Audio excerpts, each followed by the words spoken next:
world we now live in is an extremely busy place, demanding a fast-paced lifestyle.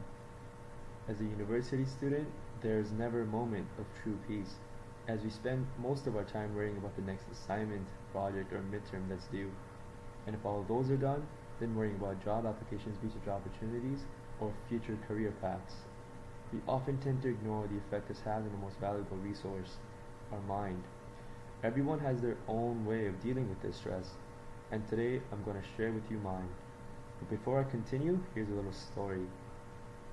An incense burning, herbal tea obsessed hipster friend of mine pulled me along to a meditation session one day. We all have one, don't we? It was an amazing experience. As I followed the instructions being provided by the guru, I felt deeper and deeper into a state of trance or relaxation. It was here where I felt like there was a presence of a new person sitting inside of the usual me. I could hear my own thoughts as if someone else was saying them out loud.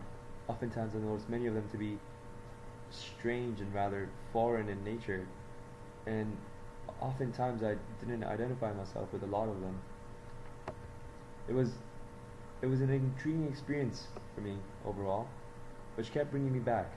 I learned more about meditation and started regularly practicing it. It led me to realize that meditation is not just a quick way of dealing with stress, and it goes a lot deeper than that. I found that it slowly started changing things in my life. I was more aware and in tune with myself and my emotions, and more familiar and grounded in the present moment.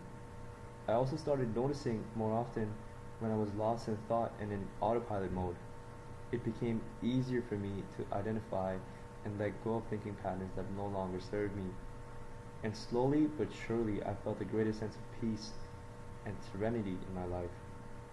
My thoughts and emotions started falling more into place, and there was a clearer, bigger picture in my life. I also found that in times of debate and argument, I was better able to control my emotions and understand the other person's perspective a lot better. For example, the prefrontal cortex was found to stay the same size and not shrink with age as compared with controls, meaning those people of similar demographics who do not meditate at all. The prefrontal cortex of our brain deals with our memory and decision making. Other parts of our brain also exhibit similar behavior and become larger and show a growth in gray matter concentration, including our left hippocampus, which deals with learning and memory, as well as emotion regulation. It was also found that this part of the brain is a lot smaller with those people suffering from depression or post-traumatic stress disorder. Previous studies have concluded that reported stress by patients is proportional to the size of the amygdala, which was found to shrink with those who meditate regularly.